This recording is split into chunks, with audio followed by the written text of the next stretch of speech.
Buenos días.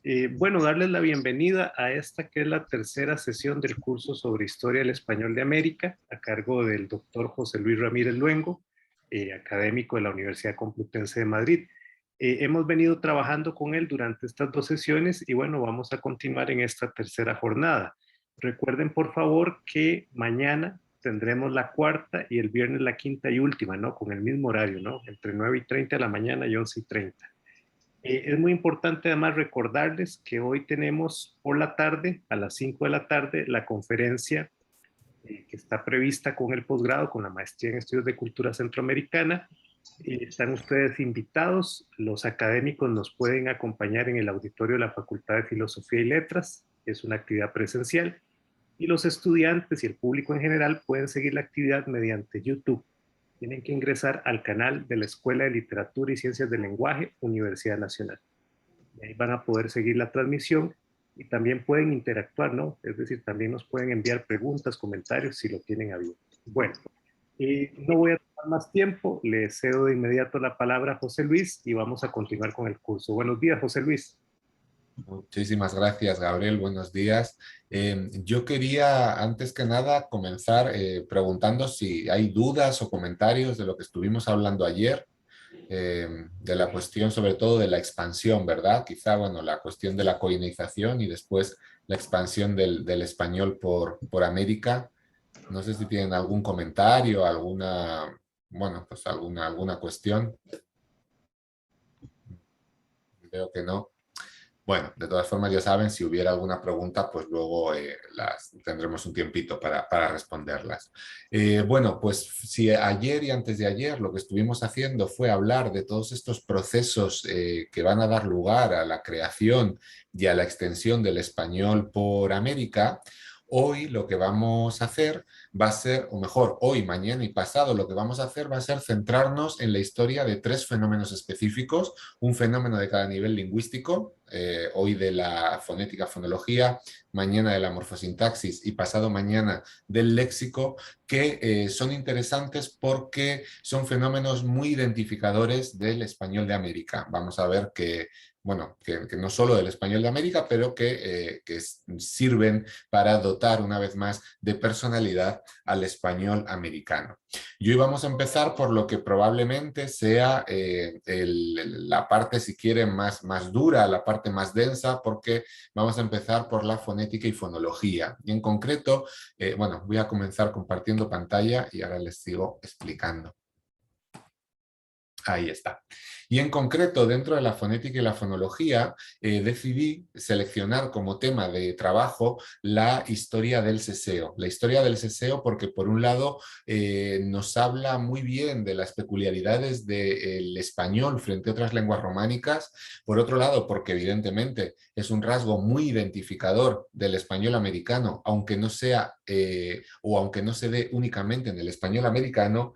Y por otro lado, porque también guarda relación con hechos históricos y con hechos que tienen que ver, como les decía, con la toma de conciencia de los americanos, de su propia forma de hablar, de su personalidad lingüística. Por eso decidí seleccionar este tema que, repito, yo sé, es un tema un poquito denso.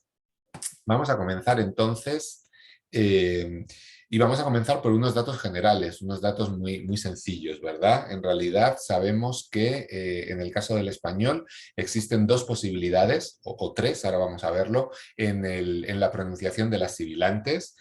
Por un lado, lo que se conoce como distinción, que sería mi pronunciación, yo soy distinguidor, con la existencia de dos fonemas, casa versus caza, que sirve para crear diferencias de significado, y por otro lado, la indistinción, es decir, frente a estos dos fonemas, la existencia de un único fonema, Eso es lo que se suele conocer como seseo, ¿verdad?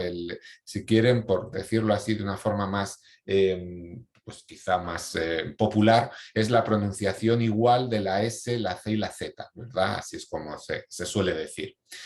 Nosotros lo vamos a llamar indistinción. Indistinción porque no se distinguen dos fonemas, sino que solamente existe uno. Esta indistinción puede tener, o sea, este único fonema que existe puede tener diversas realizaciones fonéticas. Una cosa es que existan dos o uno y otra cosa es ese uno cómo se pronuncia. Y ahí es donde tenemos las dos opciones que tienen en el punto B. Por un lado, el seseo, que es pronunciar ese único fonema de forma siseante, como ese, casa, casa, y por otro lado el cefeo, que es pronunciar ese único fonema de forma ciseante como interdental C, ¿sí? Caza, caza. Habitualmente se suele pensar que el seseo es lo contrario del ceceo. Suele existir esa idea, ¿no? ¿Qué es lo contrario de sesear? Cecear. No, fíjense que en realidad sesear y cecear es lo mismo. Es tener un único fonema. ¿Sí? Es cierto, la realización es diferente, pero es tener un único fonema. Lo contrario al seseo y al ceceo, a tener un fonema, es tener dos. ¿Sí? Es lo que yo hago. De manera que fíjense que lo que hacen ustedes y lo que hacen algunos centroamericanos, salvadoreños, hondureños, nicaragüenses, ¿verdad? Que cecean, es exactamente lo mismo, exactamente lo mismo. La oposición la podríamos encontrar entre ustedes ceseantes y estos centroamericanos ceceantes y yo, ¿sí? Que soy distinguidor, distinguidor.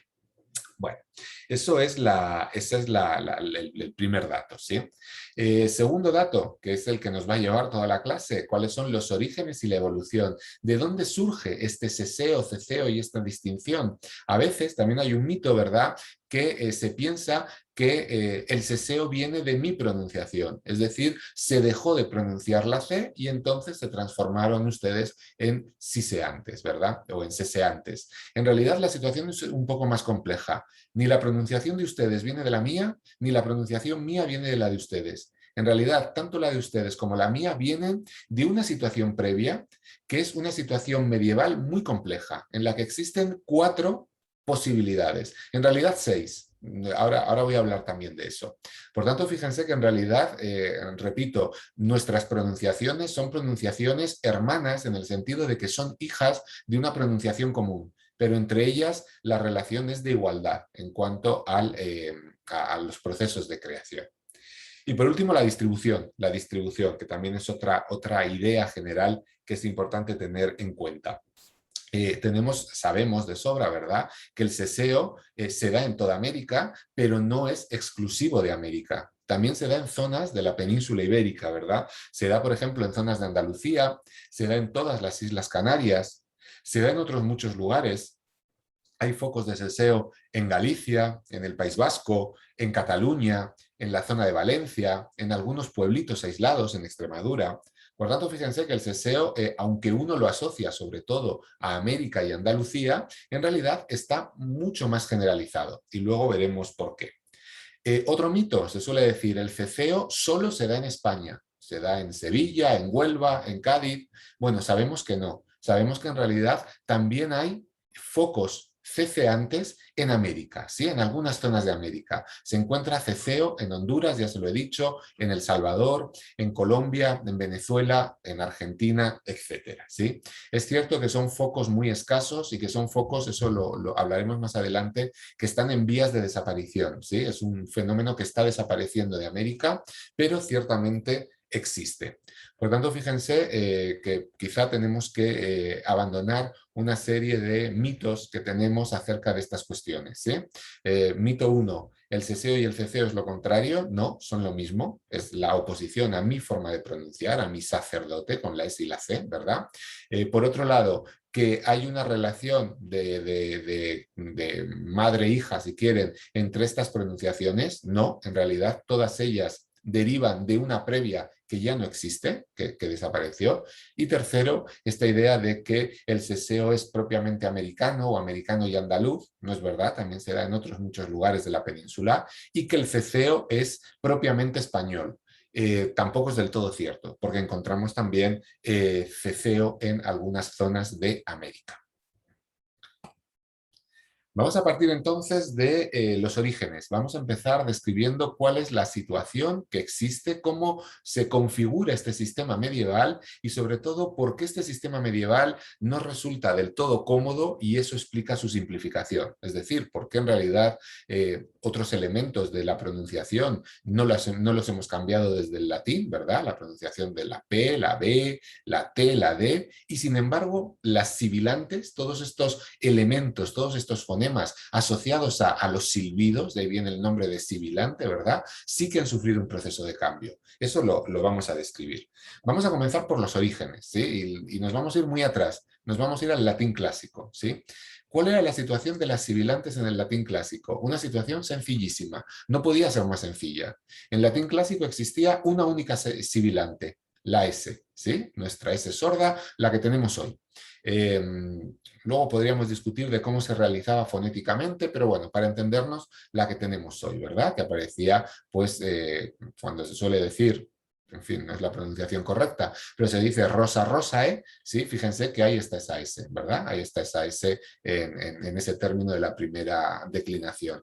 A veces esta S se doblaba, se producía lo que se llamaba la geminación y podían aparecer dos S seguidas, ¿sí? Dos S seguidas que se pronunciaban como dos S, ¿sí? Por ejemplo, el pluscuamperfecto de subjuntivo de latino, de donde viene nuestra forma cantase, ¿sí? Era la forma cantavisem, donde, como pueden ver, había dos S, ¿sí? Seguidas.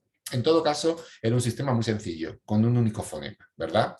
Y si esto se hubiera quedado así, pues probablemente no tendríamos toda esta cuestión del seseo y el ceceo y todos estos líos que les voy a explicar ahora. Pero es que lo que descubrimos a lo largo del bajo latín, del latín popular hablado, ¿verdad? No de este latín clásico de los grandes escritores, sino de lo que utilizaban los panaderos y los comerciantes, ¿verdad? En su día a día. Y lo que vemos en este latín popular hablado y en su paso a las lenguas románicas es que este sistema se complejiza, ¿sí? Se convierte en un sistema muy complejo. ¿Por qué? Porque van a aparecer nuevas sibilantes que guardan relación. He puesto ahí fonemas palatales, en realidad debería hablar de procesos de palatalización. Es decir, va a haber una serie de procesos, no voy a entrar en eso, que van a dar como resultado la aparición de nuevos fonemas, de nuevas posibilidades. Y esto es muy interesante por dos cuestiones, las tienen ahí en el punto B. En primer lugar, porque marca una diferencia radical entre el latín y las lenguas románicas. El latín no tiene fonemas palatales, no utiliza el paladar, la parte de arriba de la boca, para crear sonidos, ¿verdad? Y las lenguas románicas sí que lo utilizan, ¿sí? Esa es una diferencia radical que nos permite distinguir claramente entre latín y lenguas románicas, ¿sí? Y por otro lado, es muy importante también estos procesos de palatalización, esta aparición de fenómenos palatales, porque es, como pone ahí, un fenómeno panrománico. Es decir, no es algo que ocurre en el español solamente, o en el español y el francés, que va. Es algo que ocurre en todas las lenguas románicas. Todas las lenguas románicas van a tener fonemas palatales, ¿sí? O casi todas, hay una excepción, ¿sí? Luego, si quieren, les cuento cuál es la hija pródiga, la excepción. Por tanto, fíjense que estos procesos de palatalización son muy interesantes porque crean una diferencia radical entre latín y lenguas románicas y porque además unifican a las lenguas románicas entre sí. Todo esto, ¿verdad? Todos estos procesos de los que ahora no voy a hablar, y son unos procesos fascinantes, de decir, desembocan en una situación que encontramos en la época medieval, en el siglo XIII, en la época de Alfonso X el Sabio, ¿sí? Que es el castellano medieval por excelencia, el castellano que se suele utilizar como el ejemplo del castellano medieval. ¿Qué encontramos en el castellano medieval? Encontramos 6 fonemas palatales, esos 6 que tienen ahí, además organizados en 3 parejas. Fíjense lo que les hablaba del proceso de complejidad, ¿verdad? Hemos partido de 1 en la época latina y hemos llegado a 6 en la época medieval. Son los que tienen ahí, son 6 que están relativamente bien organizados. Los voy a pronunciar, ¿sí? Después lo que hacemos es, después les voy a describir cómo se pronuncia, ¿sí? Los primeros son predorsodentales, africados, sordos sonoros, ¿sí? Eso puede parecer muy complejo, pero fíjense que el nombre no es más que una pura descripción de cómo se pronuncian. ¿Qué significa que sean predorsodentales? Quiere decir que se pronuncian apoyando la parte delantera, del dorso de la lengua sobre los dientes. La parte delantera del dorso de la lengua sobre los dientes, predorsodentales. ¿Sí? Fíjense que no es tan complejo, lo estoy describiendo. Es africado, eso quiere decir que se produce un cierre, el aire no puede salir porque la lengua se está apoyando, ¿verdad?, en los dientes y no deja salir el aire, y luego la lengua se separa un poquito y el aire va saliendo poco a poco, ¿sí? Y se llaman sordas y sonoras porque en el caso de la sorda, las cuerdas vocales, esto que tenemos acá, no vibra. En el caso de la sonora, las cuerdas vocales sí vibran y entonces hace que se pronuncie de una forma diferente. Bueno, se representan con esos símbolos y se los voy a pronunciar, ¿sí? El primero, que es el predorsodental africado sordo, es el elemento che, ¿sí? No lo confundan con la che de chocolate, ¿sí? Es la che que, por ejemplo, tienen los mexicanos en voces como Ayotzinapa, ¿sí? O Chinchunchan, ¿sí? El nombre de ese pueblo de Michoacán, ¿sí? Ese es el sonido che, que era un sonido que existía en la Edad Media. Por ejemplo, lo que hoy decimos corazón, en la Edad Media se decía corazón, con ese elemento sordo, ¿sí? El elemento sonoro se pronuncia exactamente igual, pero haciendo que vibren las cuerdas vocales, de manera que es un sonido con una sonoridad que no tiene el sordo. El sordo era tse, el sonoro va a ser ze, tse, sordo, ze, sonoro, ¿sí? De manera que el verbo hacer, por ejemplo, en la Edad Media se decía fazer, con ese elemento sonoro. Por tanto, tenemos dos, tse versus ze, ¿sí? Esas dos. Las dos siguientes aparecen como dentoalveolares, a veces aparecen como apicoalveolares. De nuevo, lo que nos están hablando es que la lengua se apoya bien en los dientes, en el caso de ustedes, en los dientes, o bien en los alveolos, en esa especie de escaloncito de hueso que tenemos detrás de los dientes. Son fricativas. Esto quiere decir que el aire sale constantemente sin que se produzca ningún cierre. Fíjense que ustedes pueden hacer una S con la duración que quieran, siempre que no se asfixien, naturalmente, ¿no? Pero podemos hacer una S muy larga, podemos decir sss. Eso no pasa con un sonido como la P. La P dura lo que dura, uno no puede hacer una P larga, ¿verdad? Bueno, las africadas se caracterizan porque se pueden hacer largas. ¿Por qué? Porque en este caso la lengua se acerca a los dientes sin llegar a tocarlos y el aire va saliendo poquito a poco, y eso permite esa extensión. De nuevo, estas son las más fáciles de entender porque nosotros todavía tenemos la sorda, ¿verdad? Cuando decimos casa, estamos utilizando este elemento dentoalveolar fricativo sordo. Pero fíjense que en la Edad Media, junto a este, existía también el elemento sonoro, es decir, pronunciarlo igual, pero haciendo vibrar las cuerdas vocales. Es decir, S frente a S, ¿sí? S frente a S. Si han estudiado francés, inglés, portugués, italiano, ese elemento existe, ¿sí? Ese elemento existe. En el caso del portugués, lo que nosotros decimos casa, pues se dice casa, ¿verdad? Con la Z, o mesa, ellos dicen mesa, ¿sí? O este tipo de elementos. Por tanto, fíjense que existe también diferencia entre sorda y sonora. Y las otras dos, ¿sí? Las otras dos últimas son las prepalatales, es decir, se pronuncian ya en el paladar. Fíjense que hasta ahora hemos dicho que se pronuncian en la zona de los dientes. Estas se pronuncian un poquito detrás, prepalatales, fricativa, sorda y sonora. Una vez más, se pueden hacer largas, una va a ser sorda y una va a ser sonora. La primera es la she, ¿sí? La she, la que utilizan los argentinos al decir tortilla, ¿verdad? Que se utilizaba en el caso del español, por ejemplo, para decir el pasado del verbo decir, ¿sí? Era dicho, y estaba de nuevo su contraparte sonora que obliga a vibrar las cuerdas vocales, que es el elemento je. She frente a je, ¿sí? Por ejemplo, fillo, lo que va a ser la palabra hijo. Por tanto, fíjense, vuelvo a repetir las tres parejas, voy a pronunciarlas para que más o menos las puedan oír. Y ahora les doy un dibujo para que vean cómo se pronuncian, ¿verdad? Yo sé que esto está siendo muy abstracto. Las primeras son tse frente a ze, es decir, corazón frente a fazer. Las segundas son se frente a ze, ¿sí? Por ejemplo, en el castellano medieval se podía decir oso y era el animal frente a oso, ¿sí? Oso, oso. ese oso que era el presente del verbo osar, atreverse, ¿sí? Yo oso, yo me atrevo. Fíjense que a día de hoy suena igual, en la Edad Media no. En la Edad Media el animal era oso, con sorda, el verbo atreverse era osar, oso con sonora, ¿sí? Y luego la preparatal fricativa sorda sonora, la she frente a la ye, que aparecían en cosas como dicho frente a mujer, o sea, mujer, o frente a fillo, hijo, oveja, ¿sí? Oveja, etc. Esa es la distribución. Puede parecer un poquito abstracto, pero espero que más o menos pues hayan oído cómo suena, ¿sí? Y ahora lo que les he traído para que lo vean un poquito mejor es un dibujo de cómo se pronuncian. Quedémonos con la fila de arriba. Olvídense por ahora de la fila de abajo, ¿sí? Fíjense, el primer dibujo representa ese elemento C. Fíjense cómo la parte delantera de la lengua se está acercando a los dientes, pero sin llegar a tocarla. En realidad, primero la toca y luego se separa, ¿verdad? Y dependiendo de si en la garganta, en la parte de abajo, ¿verdad?, del dibujo, vibran o no vibran las cuerdas vocales, tendríamos sorda o sonora. C, Z, ¿sí? La segunda es nuestra S. ¿Cómo pronunciamos nuestra S? ¿Sí? Fíjense que la parte delantera de la lengua se acerca a los dientes, ahí parece que lo toca, en realidad no llega a tocarlo y el aire va saliendo poco a poco. Una vez más, si se pronuncia sin que vibren las cuerdas vocales, será sorda, si no será sonora.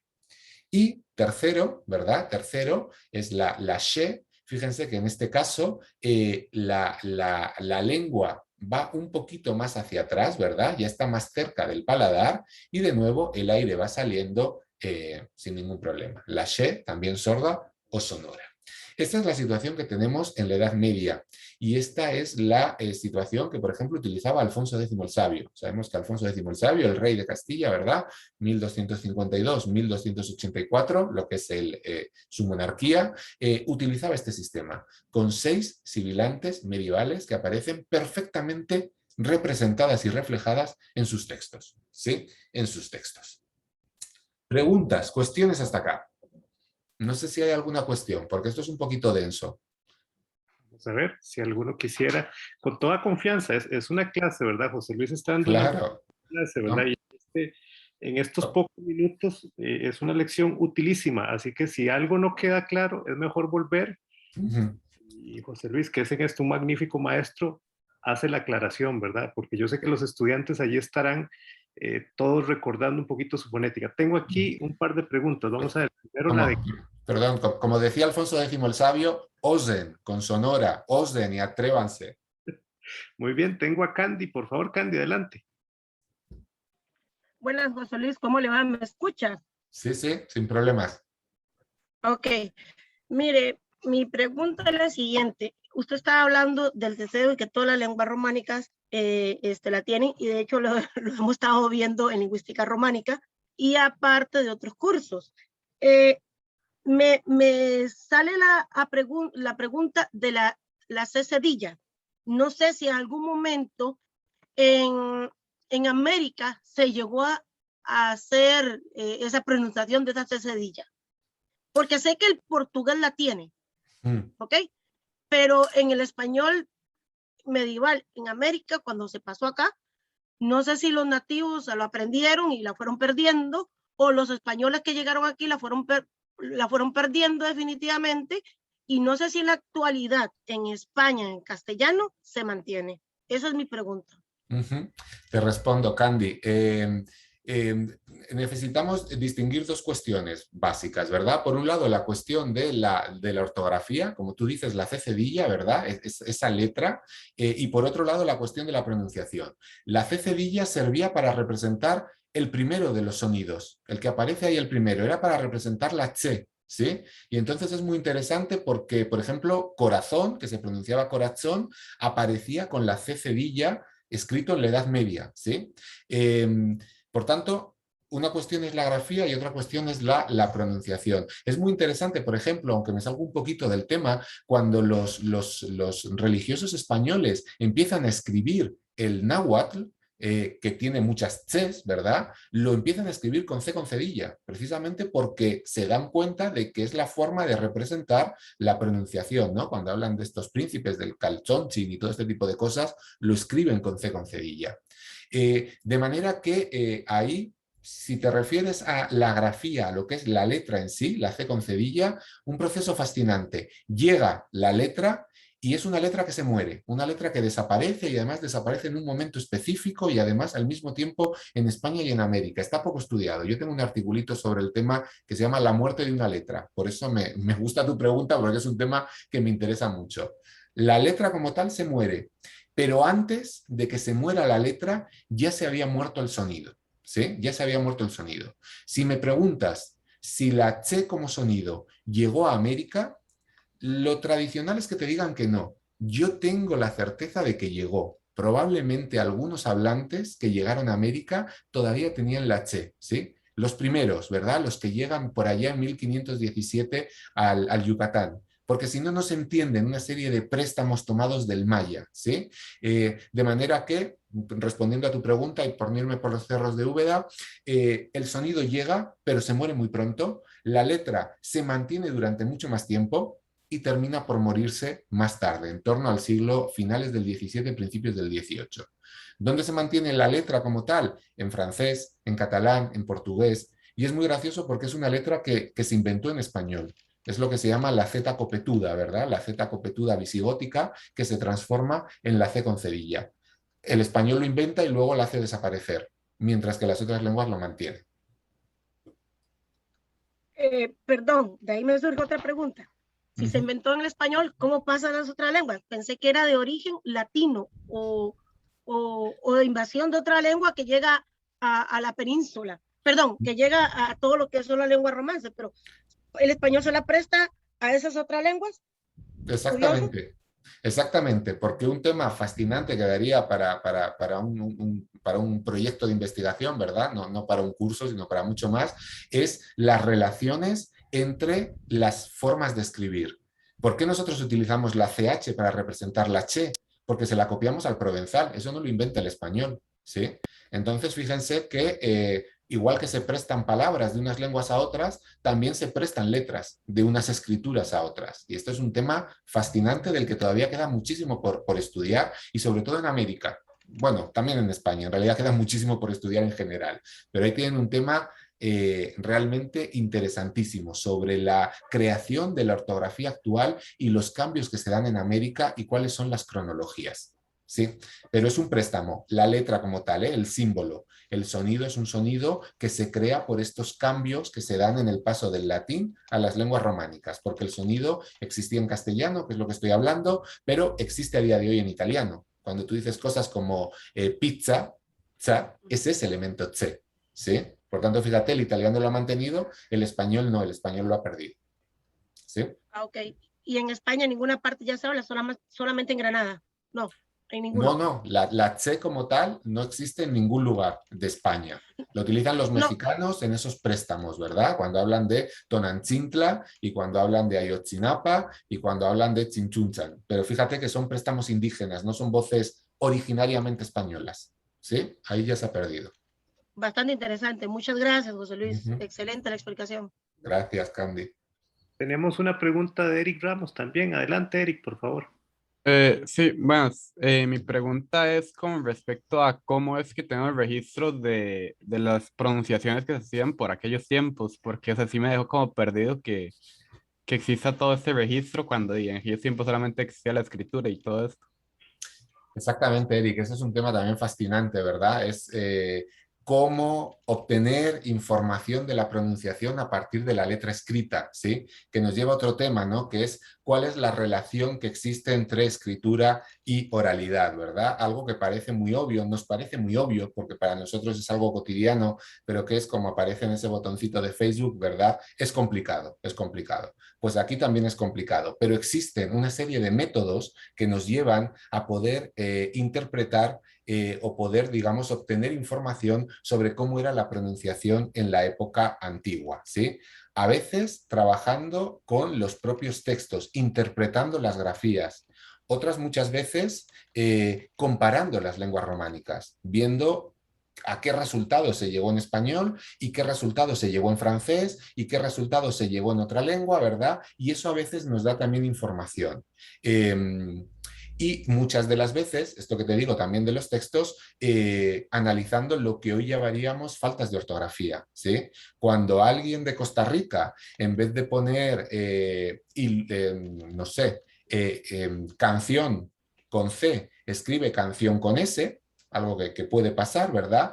Esa falta de ortografía a mí me da información sobre cómo se pronuncia, ¿verdad? Si esto mismo lo hacemos en documentación del siglo XIII, podemos obtener, es un poco más complejo naturalmente, pero podemos obtener información sobre la pronunciación. De manera que, aunque se suele decir que las palabras vuelan, ¿verdad? Verba volant, y el escrito permanece, en este caso, al permanecer los escritos, nos permiten, digamos, obtener información sobre esas palabras que vuelan, ¿sí? O al menos esa es la metodología que se aplica. No sé si te respondo. Sí, entiendo, está bastante interesante el tema. Muchas gracias. Perfecto. Sí, Bueno, si hay sí. alguna otra pregunta, alguna otra consulta sobre estos temas para atenderla en este punto. Bueno, igual ustedes nos van pidiendo la palabra y con toda confianza, ¿no? Es un poco esta la clave. La clase que está dando José Luis vale su peso en oro, así que hay que aprovecharla muy bien, ¿no? Y en este caso, además, me es muy importante que vayan entendiendo bien todos los pasos que vamos explicando, porque si no entendemos bien el paso 1, va a ser muy difícil entender el paso 2 y directamente nos vamos a perder en el paso 3. De manera que no tengan ningún problema en pararme y preguntarme, porque me parece importante que vayan quedando claros los procesos para que podamos entender el cambio. Yo sé que este tema es sumamente abstracto, es un tema muy complejo. Generalmente este es el tema que empieza a causar deserción en los cursos, ¿verdad? Los alumnos vienen muy bien hasta que llegan a la fonología histórica y ahí ya desaparecen. De manera que como no quiero que desaparezcan, ¿verdad? Pues cualquier pregunta, cualquier cuestión, de verdad, pues con toda confianza, con toda confianza. Bueno, estábamos en esta situación, ¿no? En este esquema, en la fila de arriba. Fíjense que tenemos esos 3 fonemas, que repito, en realidad son 6. Recuerden que cada uno de ellos, cada uno de estos dibujos representa la parte sorda y la parte sonora, dependiendo de si vibran o no vibran las cuerdas vocales. Aquí tenemos un evidente problema. Tenemos un problema evidente. ¿Cuál es el problema? Que tenemos demasiados fonemas concentrados en una parte muy pequeña de la boca. Fíjense los 3 dibujos y esos cuadritos que aparecen. Fíjense que la pronunciación de estos elementos estaba demasiado junta, estaban muy cerca los unos de los otros. ¿Y qué supone esto? Pues esto supone un sistema incómodo. ¿Por qué? Porque era muy fácil que el receptor, precisamente como son sonidos que están tan cerca y por tanto se parecen tanto, es muy fácil que el receptor lo entienda mal, que se produzcan confusiones. Es muy fácil que cuando uno va hablando no acierte a poner la lengua en el sitio exacto y en vez de salir el fonema, la pronunciación 1 que está buscando, le salga la pronunciación 2. Eso ha pasado en algunas palabras, ¿verdad? Que han mantenido esa confusión hasta el momento actual. Luego, si quieren, les pongo algunos ejemplos. Y por tanto, como les decía, va a ser un sistema complicado, porque es un sistema incómodo. Y si es un sistema incómodo, ¿qué es lo que va a hacer la lengua? La lengua quiere, lo estábamos diciendo, ¿verdad? Quiere dar la máxima información con el mínimo esfuerzo. Esto es un problema porque me crea dificultades, por tanto, no va con esa máxima de máxima información con mínimo esfuerzo. Por tanto, lo que vamos a hacer va a ser modificarlo. Eso es lo que hizo el español a partir del siglo XIII. Empezó a modificar un sistema que no resultaba práctico porque hacía confluir demasiados elementos en una parte muy específica de la boca. Este proceso, ¿verdad?, de modificación no es algo que se le ocurra al español. Es más, voy a pasar, luego vuelvo aquí. ¿Sí? No es algo que se le ocurra solamente al español. Este mismo problema lo tenían otras lenguas, como por ejemplo el francés, el portugués, el catalán, lo que se llama la Romania occidental, ¿verdad? La Romania, las lenguas de la Romania occidental. De manera que todas estas lenguas, francés, portugués, catalán, español, se encuentran con el mismo problema, este sistema incómodo, demasiados fonemas, demasiado juntos, y todas ellas lo que van a hacer va a ser transformarlo, ¿sí? Todas ellas van a transformarlo, van a crear un sistema nuevo simplificado, ¿sí? En el caso del portugués hay algunos dialectos del norte de Portugal que mantienen el sistema antiguo, pero bueno, no me interesan demasiado, ¿sí? ¿Qué van a hacer todas estas lenguas? Van a modificarlo de una única forma. Si el sistema es demasiado complejo, vamos a simplificarlo. Y en vez de tener, como decía antes, 3 elementos, ¿verdad? Que en realidad son 6, lo voy a simplificar dejando en 2 elementos, que en realidad son 4. Voy a perder uno. Eso evidentemente simplifica.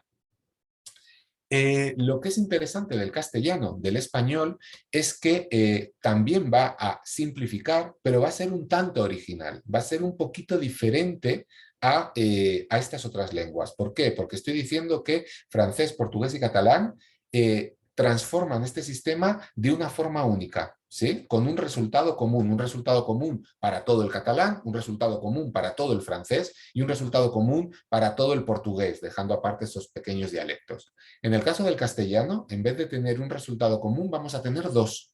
Vamos a tener dos. Es decir, algunos dialectos del castellano van a evolucionar de una forma y otros dialectos del castellano van a evolucionar de otra.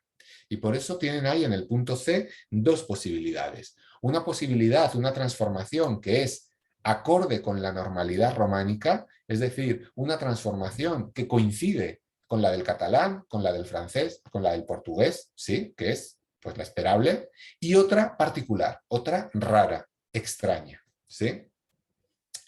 ¿Cuál es la normal y cuál es la rara? ¿Cuál es la normal? ¿La de ustedes o la mía?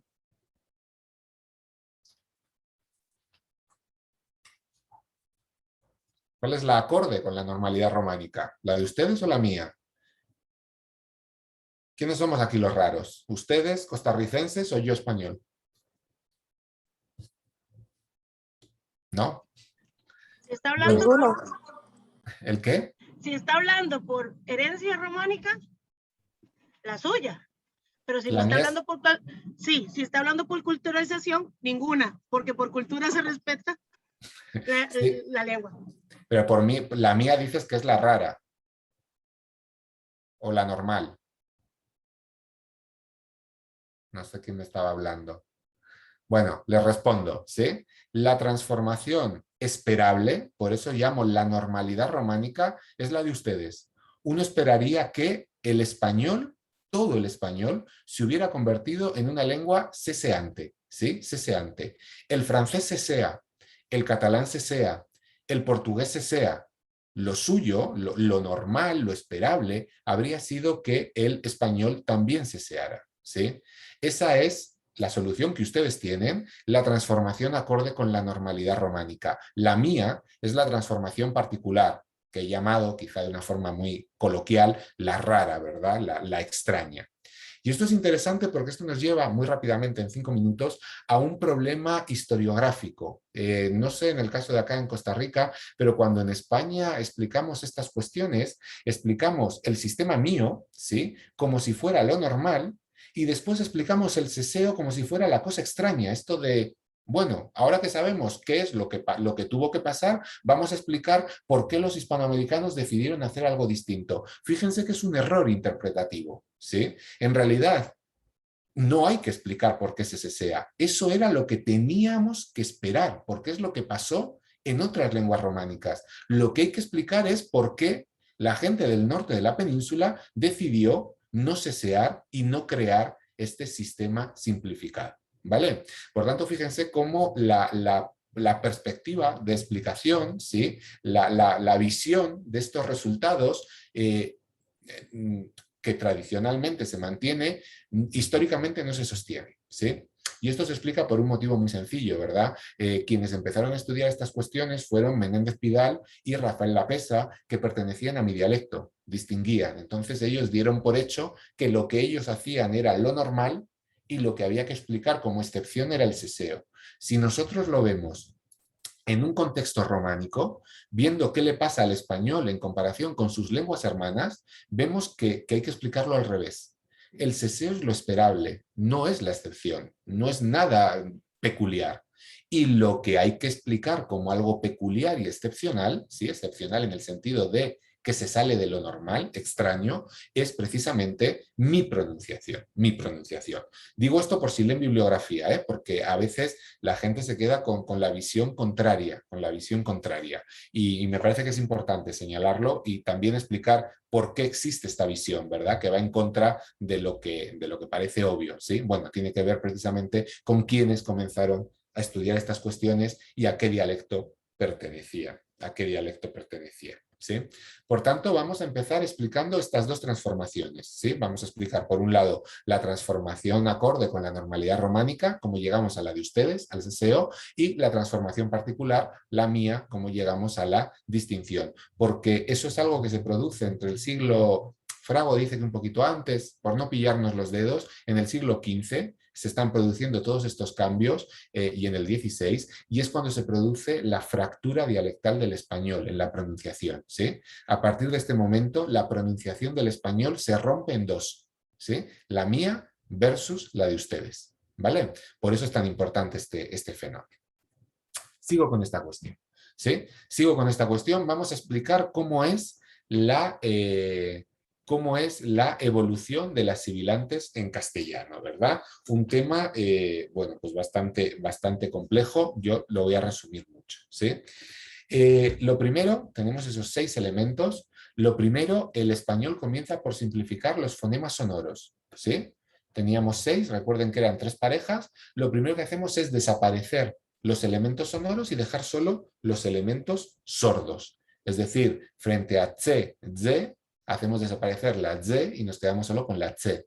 Frente a se, ze, hacemos desaparecer la z y nos quedamos solo con la se.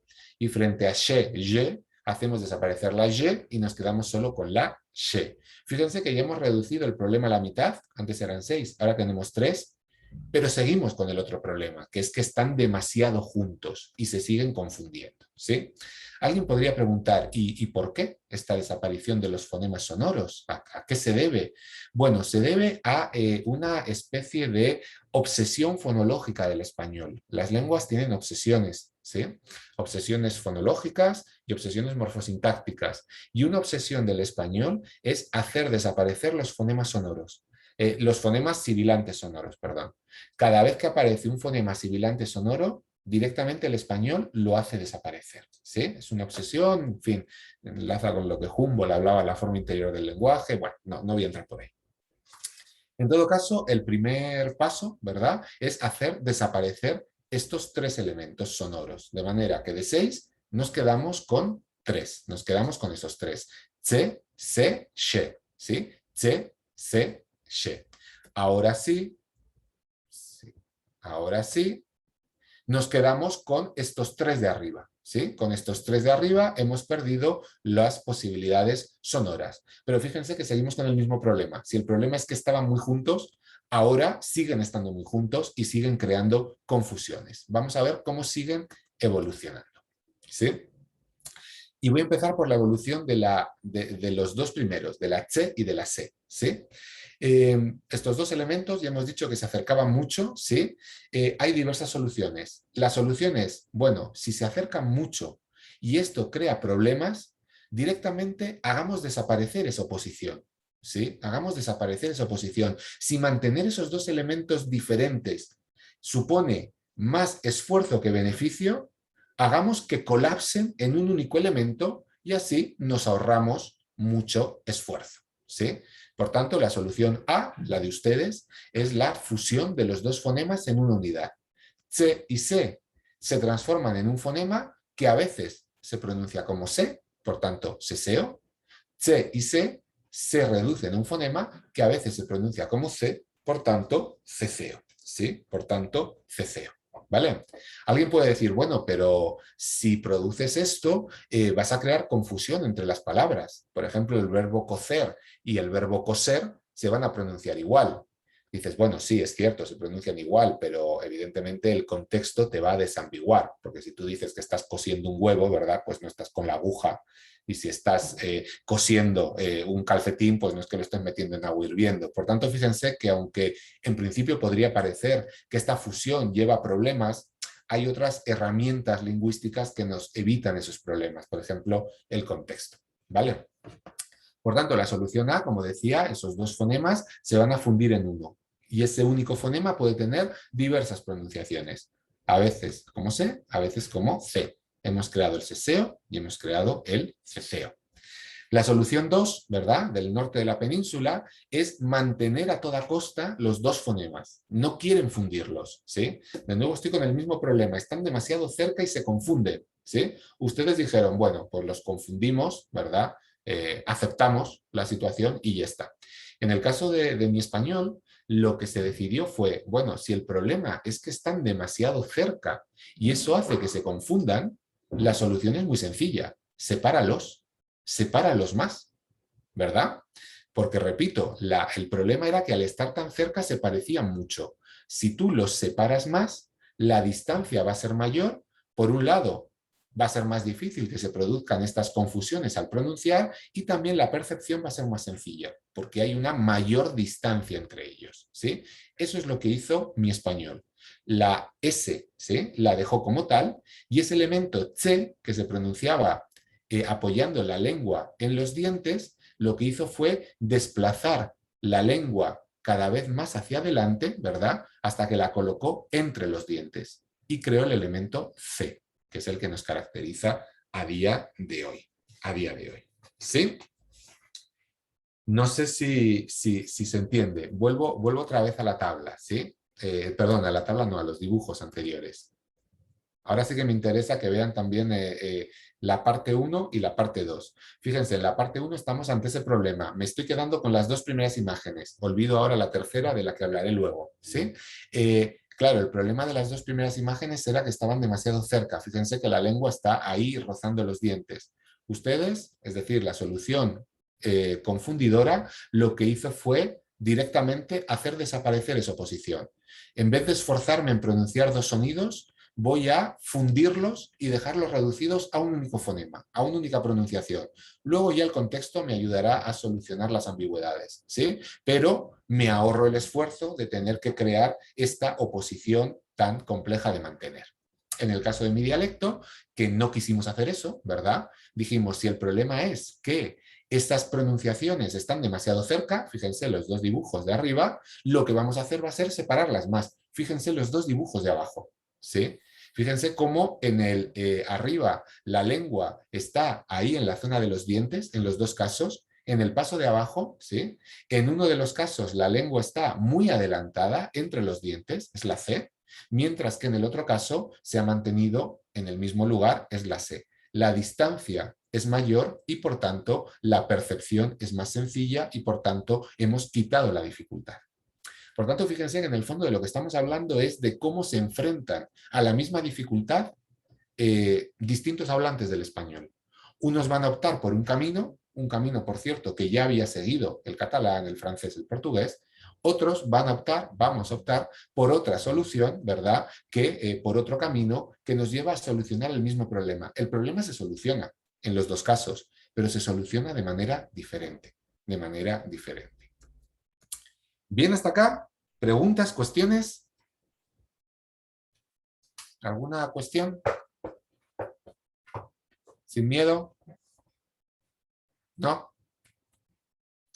Dan miedo los fonemas. ¿No? Bueno, esos son los dos procesos, por tanto. Fíjense, aquí les he preparado, digamos, la evolución de las sibilantes, o al menos de estos elementos, ¿sí? Fíjense que no he puesto fecha. Voy a hablar de fases, ¿verdad? Porque la fecha se discute, probablemente hay diferencias sociales y diferencias geográficas, por tanto hablemos de fases, porque las fases sí que son así. Solución A, la de ustedes, solución B, la mía, ¿verdad?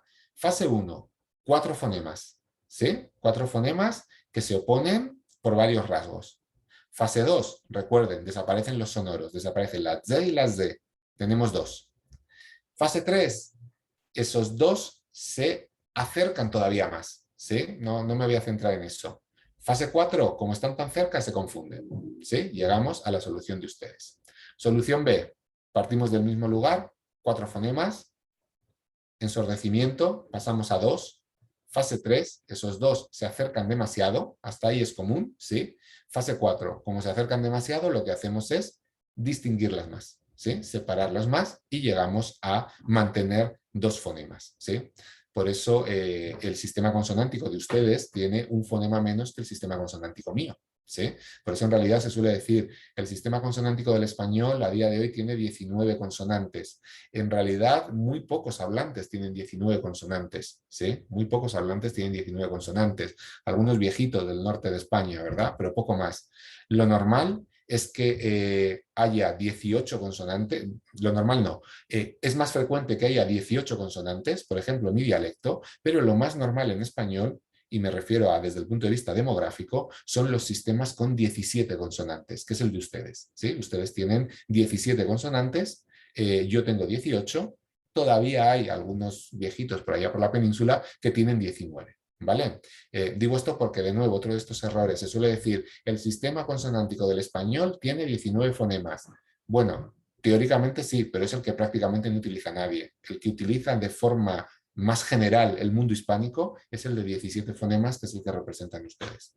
Ustedes y muchos hispanoamericanos, ¿eh? No todos, pero muchos, ¿no? Los representa México, los representa toda Centroamérica, los representa la Argentina, los representa Chile, etcétera, ¿sí? Hay otras variedades que no, Bolivia, Paraguay, algunas zonas andinas tienen 18, pero bueno. ¿Vamos bien hasta acá, gente? Perdón, esta gente es un portuguesismo mío, ¿sí? Bien hasta acá. Fíjense que la diferencia que hay entre la solución A y la solución B es que ustedes de la fase 3 a la fase 4 tienen un proceso de fusión, los 2 fonemas se convierten en uno, mientras que en mi caso, ¿verdad? Lo que hay es un proceso de transfonologización. Es decir, uno de esos fonemas cambia su realización fonética, cambia su pronunciación, ¿sí? Pero siguen manteniéndose 2. Y esto, como les decía, permite solucionar el problema de 2 formas diferentes. Esto es lo que distingue al español de las otras lenguas románicas. Las otras lenguas románicas solucionan el problema todos los dialectos a la par, todos van igual. Nosotros no, nosotros tenemos 2 posibilidades.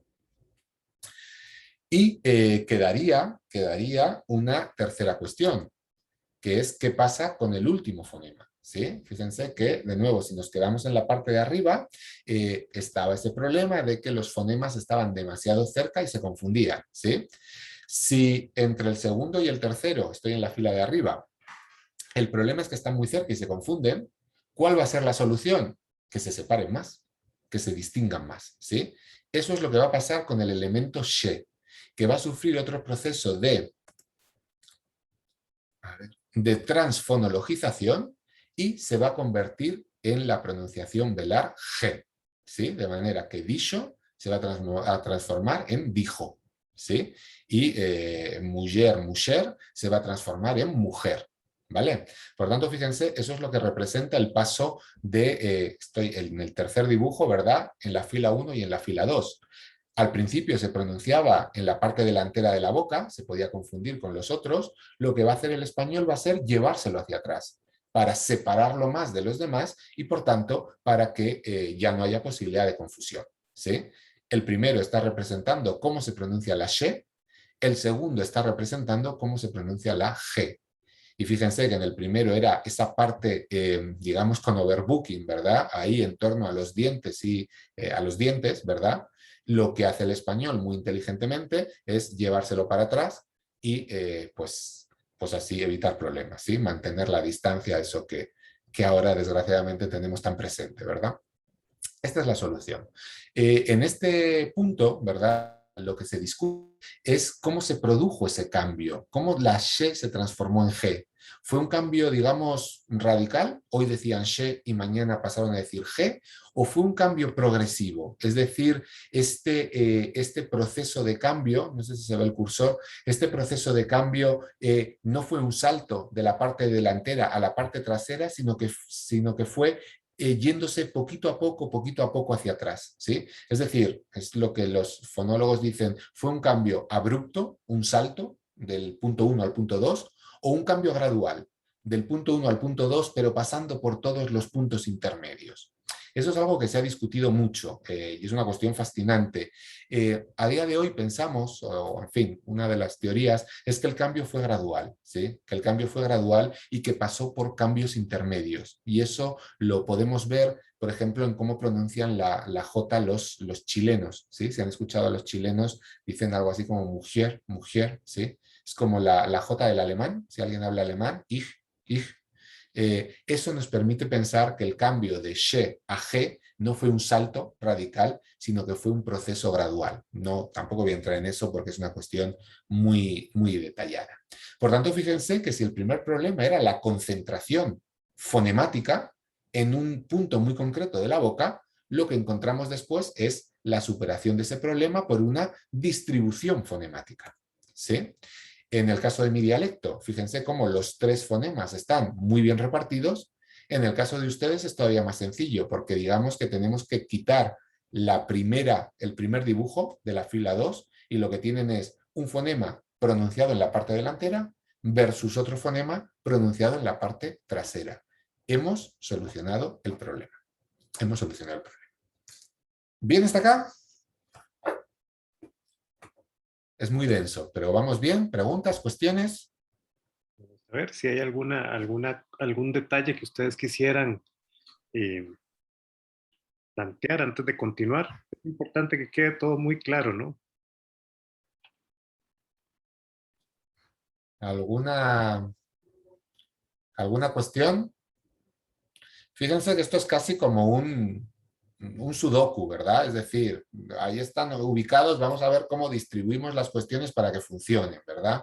Esto es lo que se llama explicar estos cambios desde el punto de vista de la lingüística interna, ¿verdad? O de la lingüística histórica, es decir, nos estamos centrando en cómo el sistema va evolucionando, ¿sí? Digamos, cómo la propia estructura fonológica del español se va organizando. Y fíjense que la organización o la reorganización no es un capricho. Responde, por un lado, a un problema que hay que solucionar y que se soluciona de una forma absolutamente lógica y esperable, ¿sí? Era muy difícil pensar que se solucionara de otra forma. Esta era la lógica esperable. Por tanto, en fin, cuando mis alumnos me suelen decir es que la fonología histórica es muy difícil, ¿verdad? Porque los fonemas son caprichosos, yo siempre les digo que no, que la fonología histórica es la asignatura más sencilla de la carrera. Ellos dicen que no, que es la más difícil. Es la más sencilla de la carrera porque los fonemas hacen lo que tienen que hacer. Es que no podían haber hecho otra cosa. Claro, para esto hay que entender muy bien cómo funciona la estructura articulatoria, ¿verdad?, de los fonemas. Pero una vez que comprendes eso, los cambios son absolutamente lógicos, o casi todos. Hay algunos que son un poquito más complejos, pero casi todos.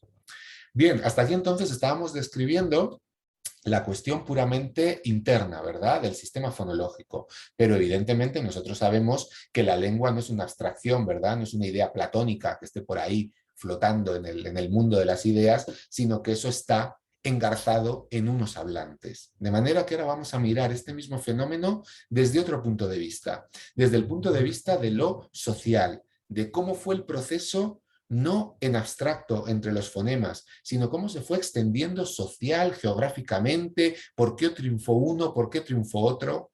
Hasta ahora lo hemos visto desde la fonología, ahora lo vamos a ver desde la historia, si quieren desde la historia lingüística, desde la sociolingüística, desde la sociología, vamos a ver, digamos, la parte humana de este proceso tan abstracto, que es tremendamente interesante porque nos va a explicar por qué en concreto América decidió esta solución 1, la que tienen ustedes, y España decidió la solución 2. Fíjense que ahora sabemos cuál es la lógica de que se creen, pero hasta ahora no hemos dicho, bueno, ¿y por qué Costa Rica decidió la 1? Y sin embargo el País Vasco decidió la 2, ¿sí? O el norte peninsular decidió la 2. Eso no nos lo explica el sistema. Eso nos lo explican todas las cuestiones sociales e históricas que rodean a los hablantes. Ahora vamos a hablar de eso. Vamos a hablar precisamente de esta expansión desde el punto de vista de los hablantes y desde el punto de vista social. Es cierto que todavía nos falta mucho por estudiar al respecto. Ahí tienen también otro tema de investigación, aunque tanto Miguel Ángel Quesada Pacheco como algunos alumnos de Miguel Ángel han trabajado esto para el caso de Costa Rica, pero todavía digamos que tenemos huecos en nuestra información.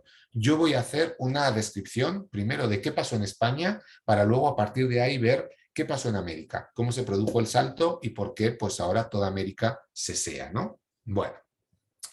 Primera idea que tenemos que tener en cuenta, evidentemente todos estos cambios no se dan en el mismo momento en todos los hablantes, ¿verdad? Todos los procesos de cambio llevan un tiempo y esto explica que vamos a encontrar una distribución social y geográfica de todas estas posibilidades. Es decir, estos procesos que yo he descrito no se van a dar igual en todas las clases sociales, mejor, no se van a dar al mismo tiempo en todas las clases sociales y en todas las zonas geográficas, ¿sí? ¿Qué sabemos al respecto? Sabemos, por ejemplo, que el primer proceso, el ensordecimiento, recuerden, 6 fonemas que se quedan en 3 porque desaparecen las sonoras, comienzan en el norte de la península, en la zona vasca, la zona del norte de Castilla. Y empiezan muy pronto, empiezan ya para el siglo XIII. ¿Sí? El ensordecimiento es un proceso relativamente rápido. Entonces, la pregunta es, ¿por qué comienza por el norte? ¿Por qué son la gente del norte, la gente de mi tierra, los primeros que empiezan a perder la sonoridad? Por un lado, ya hemos visto que eso es una obsesión fonológica del español. Al español no le gustan los fonemas sonoros, de manera que ya existía cierta tendencia a perderlos. Pero tiene que haber algo más, porque si solo fuera esa tendencia, tendrían que haber desaparecido a la vez en todos los lugares. Y no, sabemos que comenzó por el norte. ¿Qué hay en el norte? ¿Qué otro factor hay que nos permite explicar este proceso? El vasco, la lengua vasca. ¿Sí? La lengua vasca es una lengua que tiene un sistema de sibilantes tremendamente complejo, ¿sí? 6 sibilantes, pero que son todas sordas. Los vascos no tienen, cuando hablan euskera, su lengua, ¿verdad? No tienen sibilantes sonoras.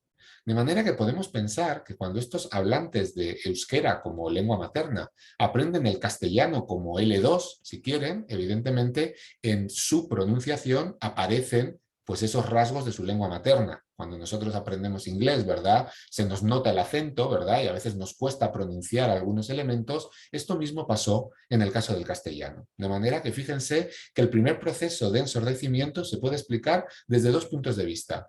Por un proceso puramente interno, que tiene que ver con el propio español, el propio castellano, y también por causas externas, por la influencia de otra lengua sobre el castellano. Es lo que se llama un proceso de cocausalidad o de causalidad múltiple. Son muchas causas las que producen el mismo resultado, ¿sí? O las que favorecen un resultado específico.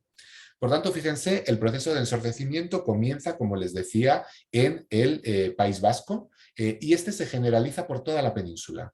Es decir, en ningún lugar, excepto algunos pueblitos muy aislados, ¿verdad? Podemos decir que en ningún lugar se mantienen las sibilantes sonoras. Vamos a tener este sistema de sibilantes sordas. Bueno. Una vez que tenemos solo 3 fonemas, ¿verdad? Van a empezar todos estos procesos de cambio que hemos estado describiendo y podemos suponer, porque es difícil verlo por escrito, que este proceso va a tener sus propias precisiones o especificidades desde el punto de vista social y geográfico. Es decir, que en estos procesos de transformación que se estaban dando y que van a terminar por generar el sistema de ustedes y el mío, al principio, pues un hablante, quizá del mismo lugar, pero un hablante optaba por uno, mientras que otro hablante optaba por otro, ¿verdad? Un hablante de una clase social impone uno, mientras que otro hablante de otra clase social impone otro. Por tanto, lo que vamos a tener al principio es una situación de variación porque, digamos, el proceso está comenzando, ¿sí? Con el paso del tiempo, esta variación se va a solucionar. ¿De qué manera o cómo entiendo yo esta solución? Algunas zonas van a preferir la solución 1, otras zonas van a preferir la solución 2. Por tanto, probablemente en los siglos XIV y XV lo que tenemos es una situación muy compleja, donde estos resultados podían encontrarse en cualquier lugar, en cualquier clase social y probablemente con una distribución muy compleja porque era un cambio en marcha. Con el paso del tiempo se van a especializar, ¿sí? En algunos lugares triunfará uno, en otros lugares triunfará la otra. Exactamente lo que tenemos hoy. Evidentemente, podemos suponer que en el centro norte de la península triunfa la distinción, por eso la mantenemos hasta el día de hoy, mientras que en el sur, en Andalucía, y me voy a centrar ahora en Sevilla, triunfa la la simplificación, ¿verdad? La simplificación. Esto es muy lógico, pero nos lleva a otra pregunta que tenemos que responder. Bueno, ¿y por qué en el sur triunfa la simplificación? ¿Sí? Es decir, ¿por qué en Sevilla se impone la simplificación?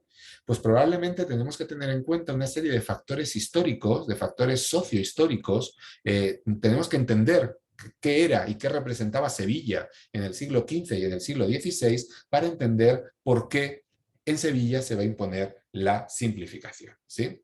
Primero, Sevilla, como saben, está en manos de los musulmanes, la toman los castellanos, ¿verdad? Y lo que hacen con Fernando III el Santo, ¿verdad? En el siglo XIII, y lo que hacen es poblar la ciudad de Sevilla con gente que viene de muchos lugares del norte, ¿sí?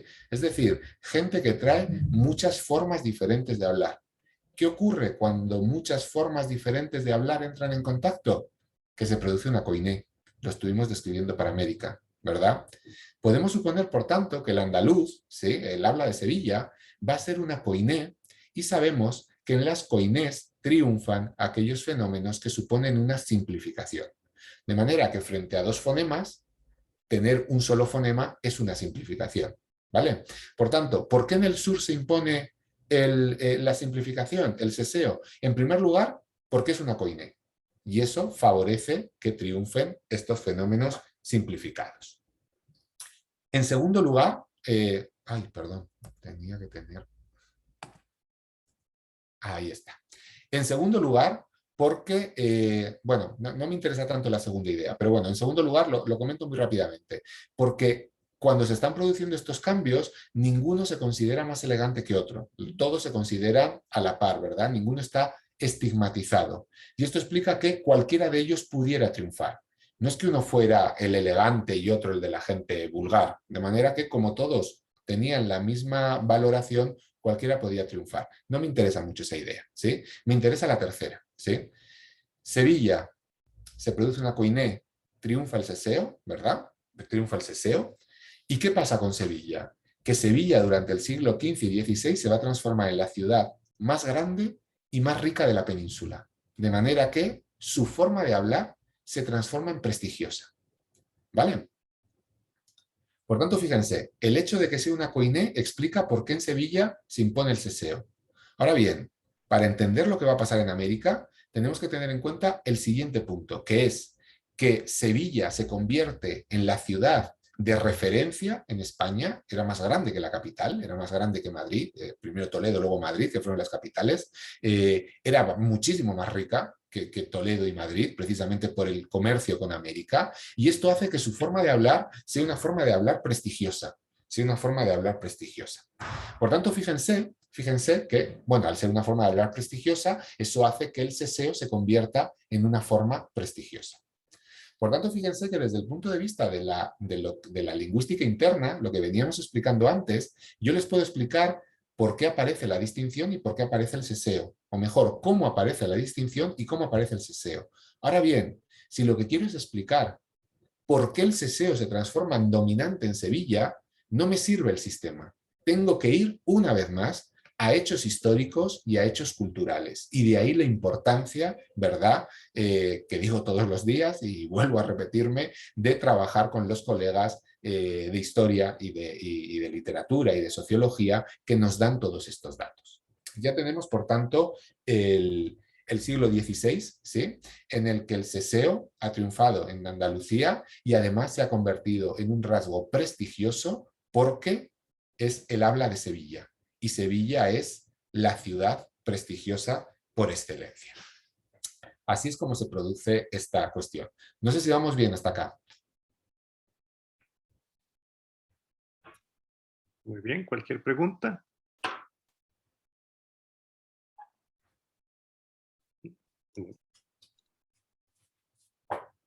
¿Seguimos, Gabriel, o...? Sí, si querés, yo creo que como el tema está muy articulado, quizás hoy no hay que hacer un receso, ¿verdad? Genial. Que vamos bien para que nadie se vaya a perder. Perfecto. Si tienen cualquier consulta, estamos aquí bueno, está José Luis, ¿no? En la mejor disposición de atenderla de inmediato, ¿no? Así que no tengan ustedes pena que haber perdido algún dato o alguna idea, eso no tiene por qué ser motivo de pudor, ¿no? No, todo lo contrario, es lo esperable porque yo sé que estoy yendo muy rápido y es un tema muy denso, yo sé. Bueno, por tanto, estamos en el siglo XVI. Ya sabemos por qué ha triunfado el seseo en Sevilla. Frago demuestra que ya está totalmente generalizado. Ha triunfado porque es una coiné, el habla de Andalucía, y por tanto triunfa la simplificación. Y ya sabemos que es una cuestión prestigiosa, ¿sí? El seseo ha adquirido un valor, ¿sí? Una valoración elegante y prestigiosa en estos momentos. Teniendo esta situación, vamos a ver qué pasa en América. Vamos a ver qué ocurre en el paso a América. Y lo que encontramos en América, una vez más, y enlazo con lo que dije en la primera clase y lo que dije en la segunda y lo que voy a seguir diciendo, lo que encontramos es una situación de variación, ¿sí? Recuerden, a América emigra gente de toda la península. Esto quiere decir que a América van a emigrar, por un lado, hablantes con la distinción, con mi forma de hablar, y hablantes también con la confusión. Hablantes que ya son seseantes o hablantes que son ceceantes, ¿sí? Todos. Alguien podría decir, bueno, pues una situación igual que en España. Otra vez no, porque en el caso de España recuerden que la distinción, el seseo y el ceceo, estaba distribuido por zonas geográficas y a veces incluso por clase social. Lo que encontramos, lo que encontramos en América es que todas estas personas que pronuncian diferente están conviviendo en el mismo lugar, se están escuchando, ¿sí? Se están escuchando y se están dando cuenta de que hay una situación de variación que dificulta la comunicación, ¿verdad? Y que nos lleva, una vez más, al concepto que explicamos ayer, a los procesos de coineización, ¿sí? Recuerden, si hay variación, eso dificulta la comunicación y la lengua lo que va a hacer va a ser intentar hacerla desaparecer para que todo el mundo hable igual o más o menos parecido y por tanto, pues sea más fácil la comunicación. Eso es lo que les pasa a estos hablantes. Encuentran que uno dice sacerdote, otro dice sacerdote y otro dice sacerdote, ¿sí? Por tanto, lo que se va a producir es un proceso de coineización. Y en estos procesos de coineización suelen triunfar las soluciones más simplificadoras. Por tanto, fíjense que tenían las de ganar el seseo y el ceseo, cualquiera de las dos, ¿sí? Cualquiera de las dos.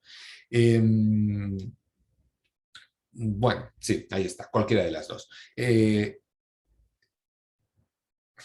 No voy a entrar en eso. Cualquiera de las dos. Sigo por ahí, ¿sí? Llegan a América, comienzan los procesos de coinización y lo que nos dicen los datos es que poco a poco los hablantes van generalizando la simplificación y olvidando la distinción. Y eso lo sabemos por una serie de cuestiones que han analizado autores como Olga Koch-Hincapié o Fontanella de Weinberg, ¿verdad?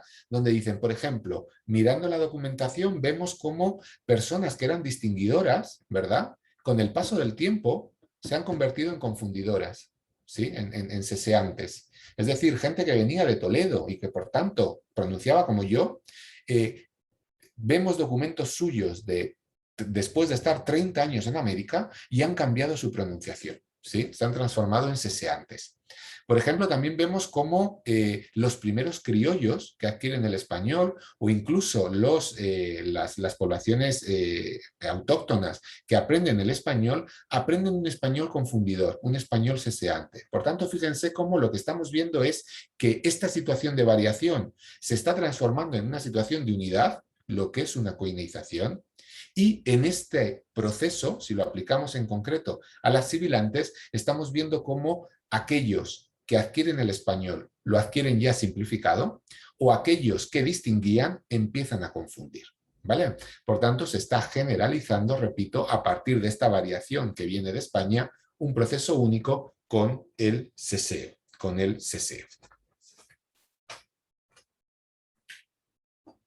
Esto hace que desde muy pronto, ¿verdad?, el seseo comience a verse no como una de las posibilidades, sino como la posibilidad propiamente americana. Los americanos empiezan a adoptar el seseo como un rasgo de su propia identidad lingüística.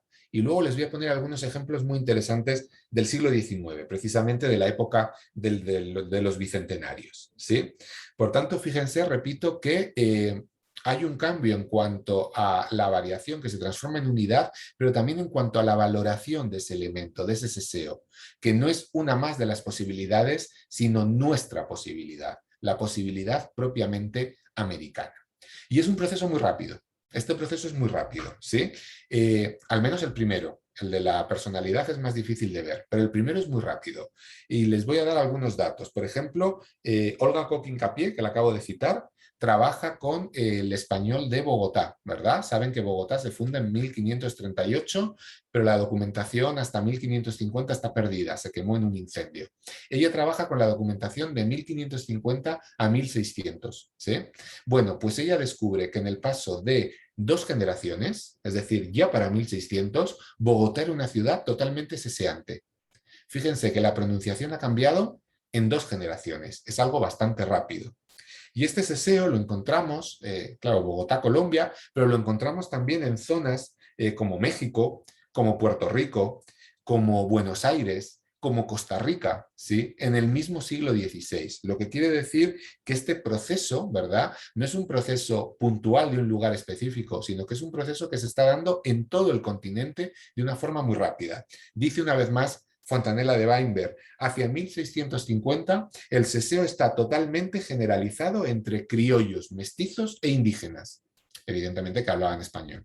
Por tanto, fíjense cómo es una imposición muy rápida. Y digo esto porque otro fenómeno, como por ejemplo el yeísmo, hoy ustedes, Costa Rica es yeísta, yo también soy yeísta, ¿verdad? Va a tener un proceso de expansión muy lento. De hecho, todavía hay zonas que no son yeístas, Paraguay, Bolivia. Sin embargo, el seseo tiene un proceso de expansión muy rápido, que quizás se pueda relacionar con esta idea de transformación en un rasgo de identidad. Por eso quizá puede desarrollarse más rápidamente. Por supuesto, esta simplificación va a ser seseante, el seseo, ¿verdad? ¿Qué ocurre con el ceseo? Porque hemos dicho que en algunas zonas de América se conserva el ceseo. Bueno, para ver por qué se conserva el ceseo, es difícil estudiar la historia del ceseo, es muy difícil, ¿sí? Pero podemos, al menos teóricamente, pensar lo siguiente. Aquellos lugares donde llegaba mucha gente seseante, se imponía el ceseo, claro, porque era una simplificación. Pero aquellos lugares a los que llegaba mucha gente ceseante, lo suyo sería que se impusiera el ceseo, que también era una simplificación, ¿sí? Por tanto, podemos suponer, dado que la emigración a América solía ser lo que se conoce como emigración en racimo, es decir, uno de un pueblo se iba a Honduras y avisaba a los otros del pueblo para que se fueran a Honduras porque le había ido muy bien, y entonces la emigración no era desde cualquier sitio hacia cualquier sitio, sino de puntos específicos de España a puntos específicos de América. Eso es lo que se llama emigración en racimo. Podemos suponer que a ciertas zonas específicas llegaron muchos hablantes del mismo lugar, es decir, había una homogeneidad dialectal. A aquellas zonas a las que llegaron muchos hablantes ceceantes, tenían más posibilidades de que triunfara el ceseo. Sobre todo si esas zonas estaban lejos de los grandes centros culturales. ¿Por qué? Porque en estos grandes centros culturales, Lima, Ciudad de México, Quito, Bogotá, el ceseo se va a convertir pronto en la norma culta. De manera que es fácil que alguien que no ceseara cambiara su forma de pronunciar porque esa era la pronunciación elegante, culta y demás. Ahora bien, si tú ceceabas, vivías rodeado de gente que ceceaba y además vivías muy lejos de estos centros culturales, como podían ser las capitales virreinales, era más fácil que el ceceo se mantuviera. Y eso explica por qué el ceceo se mantiene a día de hoy en zonas de Honduras y El Salvador, que estaban lejos de los grandes centros, digamos, culturales, ¿verdad? Que podían ser Ciudad de México o lo que hoy es Antigua Guatemala, Santiago de los Caballeros. ¿Por qué se conserva ceceo en Venezuela, en el interior de Venezuela, que en la época del imperio pues era una zona, digamos, marginal, no adquiere importancia hasta ya avanzado el siglo XVIII? ¿Por qué en la Argentina, ¿verdad? En el interior de la Argentina, que tampoco es una zona importante durante la época colonial. Por tanto, fíjense que para que se imponga el ceseo en estos pocos lugares donde se impone, nos hacen falta varias cuestiones. Homogeneidad dialectal y además el hecho de que no sea un centro cultural. No sea un centro cultural. Bueno, seguimos con la historia, seguimos con el proceso. Por supuesto, esto que yo estoy describiendo es un proceso que lleva su tiempo, ¿sí? He dicho, la imposición del seseo es muy rápido. Claro, pero piensen que durante todo el siglo XVII, XVIII y XIX siguen llegando españoles, o seguimos llegando españoles, ¿verdad? Incluso en el XXI, en mi caso, que distinguimos. Por tanto, fíjense cómo en realidad, por más que el seseo se vaya generalizando, la distinción seguía estando presente porque seguían llegando hablantes distinguidores, ¿sí? Esto, y además el prestigio que adquiere la pronunciación de España en el XVIII y en el XIX, explica por qué todavía en el siglo XIX se conservan algunos restos de distinción, ¿sí? Muy artificiales, pero se conservan. A este respecto hay un trabajo de Guillermo Guitarte que es una delicia, como todo lo que escribía Guillermo Guitarte. Es un texto muy ameno, es un texto tremendamente erudito y es un texto realmente delicioso. En fin, tengo por ahí la referencia y creo que se puede encontrar. Si les interesa, se lo puedo pasar, ¿sí? Y el de ejemplos, precisamente de ejemplos de esta situación del siglo XIX. Por un lado, de ejemplos de cómo se mantiene el seseo en la clase alta de una forma artificial, es decir, cómo en el XIX intentan conservar esta distinción entre S y C, pero de una forma muy artificial, porque ya el seseo estaba generalizado, ¿sí? Y aparecen cosas muy graciosas, por ejemplo, en los periódicos, aparecen cosas del estilo de, en las reseñas de crítica teatral, dicen cosas como, fulanito es un actor maravilloso, por esto y porque es capaz de pronunciar correctamente la S y la C. Por tanto, fíjense cómo se consideraba un rasgo de prestigio, pero evidentemente era algo artificial, que hacía un actor y habría que ver cómo lo hacía. Y digo esto porque en las memorias de Sarmiento, saben que Sarmiento era argentino, pero tiene que irse al exilio, ¿verdad? Al Uruguay. Cuando llega a Montevideo, las familias nobles, ¿verdad? Las familias de clase alta de Uruguay crean pues una especie de encuentro cultural para Sarmiento y él dice que les hacen leer poemas a las niñas de estas familias adineradas, ¿verdad? Y les obligan a mantener la S y la C. Y dice Sarmiento que les salía horriblemente mal y que era una cosa terrible, ¿no? Que no veía el momento de irse porque le resultaba insoportable. Fíjense, por tanto, que existía mantenimiento de S y C. Bueno, evidentemente no era una cosa generalizada, ni era una cosa natural, ¿sí? Sino que era algo que estaba muy restringido a unos grupos sociales y a unos contextos muy específicos y guarda relación con el prestigio que tiene la pronunciación española en esta época, ¿sí? En esta época. Si ven esos diccionarios de barbarismos provinciales, esos manuales de qué mal que hablamos los hispanoamericanos, ¿verdad? Que se producen en todo el continente durante el siglo XIX, lo primero que aparece, o está ahí al comienzo, es el seseo, ¿sí?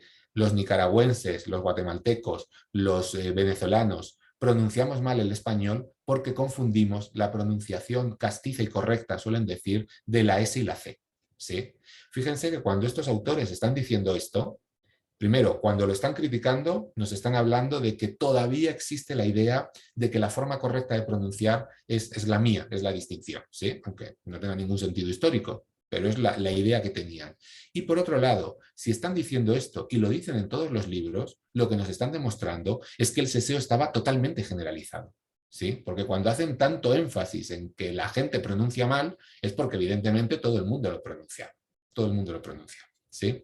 En este sentido, otro trabajo fascinante que habría que hacer es analizar estos diccionarios o textos de barbarismos provinciales, ¿verdad? Desde el punto de vista de la sociolingüística histórica y desde el punto de vista de la dialectología histórica. ¿Qué fenómenos dice Juan Eligio de la Rocha, ¿verdad? El nicaragüense, que pronuncian mal los nicaragüenses? Bueno, pues eso nos da información sobre cómo pronunciaban efectivamente los nicaragüenses en el siglo XIX.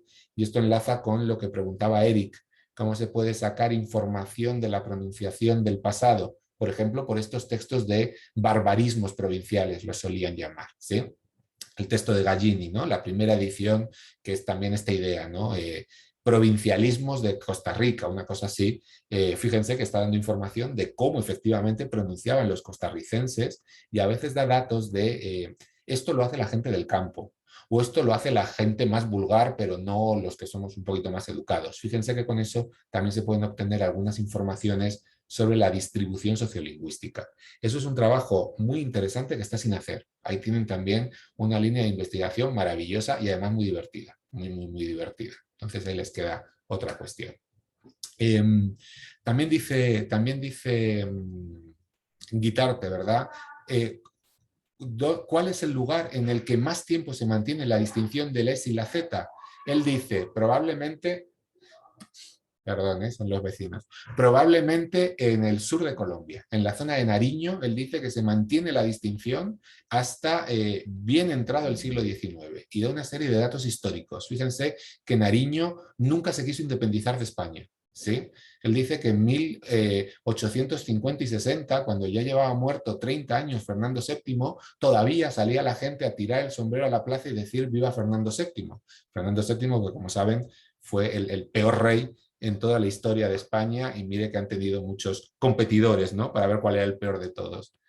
Claro, de nuevo, si la distinción entre S y la C se considera un rasgo español, es evidente que unos colombianos que, bueno, pues que no están de acuerdo con la independencia, vayan a mantener ese rasgo. Por tanto, fíjense también cómo cuestiones incluso políticas nos pueden ayudar a entender cuestiones lingüísticas. Pero les decía también que el seseo se va a ir convirtiendo en un rasgo identificador de la personalidad hispanoamericana, ¿verdad? Desde relativamente pronto, dice Frago.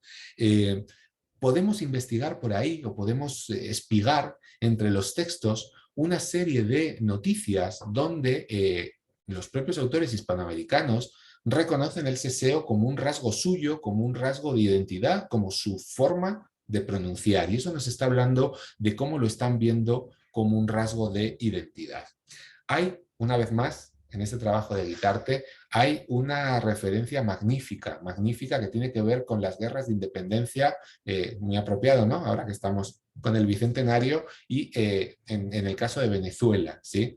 Parece ser que cuando en las guerras, ¿verdad?, los independentistas atrapaban a un soldado, le hacían pronunciar Francisco, ¿sí? Y si pronunciaba Francisco como yo, pues evidentemente tenía un problema, y si decía Francisco, bueno, pues digamos que ya se salvaba.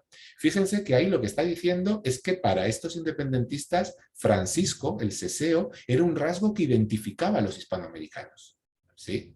Por tanto, ya lo tenían totalmente asumido como un rasgo de identidad, ¿sí? Esto quiere decir que probablemente algún canario y algún andaluz también se salvó, ¿verdad?, de la matanza. Bueno, pues bien por ellos. Pero fíjense, por tanto, cómo sería muy interesante investigar en estas fuentes para ver esta cuestión de en qué momento el seseo adquiere este rasgo de identidad. Para el 19, al menos en Venezuela, ya es obvio que era así. ¿Cuándo comienza? Habría que investigarlo todavía un poquito más. Y voy terminando, la verdad, en fin, voy terminando incluso antes de lo pensado, ¿sí? Esta es la situación del siglo XIX. A partir del siglo XIX lo que vemos es una clara decantación por el seseo. Es decir, se olvida esta idea del castellano mío como la norma culta, es decir, los hispanoamericanos asumen el seseo como un rasgo propio sin ningún problema. Al mismo tiempo, esos focos ceceantes se van perdiendo, ¿sí?, van desapareciendo porque van adoptando lo que es la norma culta de los diversos países, que es el seseo. Es decir, les he dicho que todavía se conservan restos, pero son restos de ámbito rural, de gente mayor, de clase baja, ¿sí? Es decir, circunstancias que nos hablan de usos conservadores, ¿verdad? Quiero decir con esto que el seseo ya a lo largo del 19, pero sobre todo del 20, por esta cuestión de pues el olvido de la norma peninsular como norma de prestigio y por la influencia de la norma seseante, que es general en América, están perdiendo la distinción artificial, pero que existía, y el ceseo. Eso está haciendo que a día de hoy podamos decir que el seseo es general en todo el continente, o prácticamente general en todo el continente. Eso es importante porque el seseo va a ser uno de los escasísimos fenómenos fónicos que son comunes a todo el continente. El español de América tiene únicamente dos características de la pronunciación que son comunes a todo el continente, ¿sí? Una de ellas es esta, la indistinción de sibilantes, sobre todo seseantes, ¿sí? Hay otra que, en fin, que incluso es discutible, ¿verdad? Porque Paraguay no la tiene, que es la diptongación de los hiatos, pelié, teatro y todo este tipo de cosas. Y esto, a su vez, el hecho de que sea el seseo una cuestión generalizada, una cuestión absolutamente aceptada y una cuestión incorporada a la norma culta, determina lo que se produce ahí en el punto E, que es su aceptación. En el segundo congreso de la Asociación, en el segundo congreso de las Academias de la Lengua Española, que se celebra en Madrid en 1965, y por solicitud de un académico cubano, las academias deciden que el seseo es una pronunciación tan válida y tan correcta como la distinción. Fíjense que desde el punto de vista, digamos, no sé, normativo, hasta 1965 esto no era así. La pronunciación correcta era la mía y todos ustedes estaban equivocados, ¿sí? A partir de 1965 se incorpora el seseo como pronunciación legítima, dicen, legítima del español. Paradójico, ¿no? Porque digamos que el seseo siempre tuvo que ser la legítima, teniendo en cuenta lo que pasó con todas las otras lenguas románicas. En todo caso, tendríamos que discutir la legitimidad de la mía, ¿verdad? Por una serie de hechos históricos, no por casualidad la Real Academia está en Madrid, que distingue, ¿verdad? Pues eso explica por qué solo en 1965, como digo, el seseo se transforma en pronunciación legítima, de acuerdo con las academias. Los americanos lo habían legitimado hace muchísimo tiempo antes, ¿verdad? Y esto no es sino una forma de, pues digamos, refrendar, de demostrar la importancia que tiene este rasgo para el español de América y para su propia identificación. ¿Sí? Bien, bien hasta acá. ¿Preguntas, cuestiones, discusiones? Bueno, a ver, podemos atender preguntas que ustedes tengan. José Luis, yo te iba a plantear más una curiosidad, ¿no? Pero bueno, digamos, a partir de este último asunto, ¿verdad? Evidentemente la perspectiva académica, la perspectiva de los investigadores ha venido evolucionando desde los años 60 y ha ido, digamos, desarrollando una comprensión más integral y, si se quiere, más ajustada a la verdad histórica de todos estos procesos sociales y de estos procesos de la lengua, ¿no? Ahora, a mí me gustaría conocer, porque creo que tu perspectiva, desde luego, es una perspectiva que yo podría calificar como una mirada transatlántica. Uno pensaría que todo historiador de la lengua española debería tener ya de por sí una mirada transatlántica, pero lo cierto es que eso no es así, incluso al día de hoy, ¿no? Entonces, te quería un poco preguntar, me da mucha curiosidad saber sobre la reacción de tus alumnos, sobre cómo funciona esto, ¿no? Muchas veces te has referido a la variante peninsular o a la variante del norte peninsular como un dialecto, pero yo estoy seguro de que ese término, que es muy preciso en el ámbito disciplinario, seguramente sorprende a muchos, ¿verdad? Entonces, te quería un poco preguntar, me da curiosidad escucharte, ¿no? ¿Cuál ha sido tu experiencia, verdad? ¿Cómo funciona esto? Si percibís que realmente ha calado, digamos, esa mirada transatlántica. Yo sé que en la investigación de alto nivel sí, pero no sé si en el día a día de los profesores de español, de la gente que está asociada, ya no digamos al público general, pero la gente que está asociada a una facultad de filosofía y letras o a un departamento de filología, ¿no? Entonces me gustaría un poco preguntarte esto. Y luego tengo aquí a Giselle también que nos ha pedido la palabra, ¿no? Pues mira, comienzo con dos anécdotas, ¿no? Por un lado, enlazando con lo que dices, cuando yo explicaba español de América y explicaba estas cuestiones en Alcalá, ¿verdad? Con alumnos españoles de tercer año de filología, pero alumnos españoles, era muy interesante ver la cara que ponían cuando yo les hacía notar cómo desde el punto de vista románico muchos de los fenómenos españoles eran los que había que explicar. Es fascinante desde el punto de vista léxico, cuando se dice es que los hispanoamericanos cambiaron el léxico. No, los hispanoamericanos están más cerca del español de Quevedo y de Cervantes que nosotros. Fue España la que se desvió, la que digamos que tomó otro camino, ¿verdad? Mientras que América lo que hizo fue mantener el léxico que traía. Entonces, esto era muy interesante porque, como tú dices, existe esa idea y, bueno, a mí me encantaba, ¿no? Ver las caras de sorpresas que ponían cuando yo lo que hacía era darles la vuelta, pero vamos, no era yo, son los datos. son los datos. Lo que hacía era darles la vuelta a esos mitos. Son mitos que están muy arraigados. Entiendo que también tienen que ser por parte de los docentes, porque son mitos que luego uno encuentra en alumnos que han estudiado filología y que están dando clase, por ejemplo, en secundaria. Es tremendo, en el caso de secundaria, escuchar lo que dicen estos profesores que están formando a los estudiantes, ¿verdad? Lo que dicen, por ejemplo, sobre el español de América. Yo, de nuevo, otra anécdota más. Estaba en un grupo de Facebook que se llamaba Los filólogos somos importantes, ¿verdad? Y acabaron echándome porque era tremendo. Cada vez que aparecía una cuestión sobre el español de América, la reacción de estos profesores de español era: eso está mal. Todo lo que hacían los hispanoamericanos estaba mal. Yo les intentaba dar datos. No, mira, no es que esté mal, es que es un fenómeno arcaizante que España perdió, pero se mantiene. Mira, esto en realidad no es que sea un uso, pues es un barbarismo, que era lo que ellos decían, ¿no? Sino que en realidad, fíjate, es un uso que aparece en Quevedo, que aparece en Lope de Vega, que aparece en no sé quién. Entonces, ese mito está, ese mito está. ¿Por qué? Pues probablemente porque muchos docentes, primero, no tienen la experiencia americana. Yo he tenido la suerte de poder, bueno, la suerte y el interés también de poder estar viajando y viviendo en Hispanoamérica. Entonces, bueno, pues quizá yo tengo la posibilidad de poder confrontar las diversas variedades y poder, pues, pues ver y pensarlas, ¿no?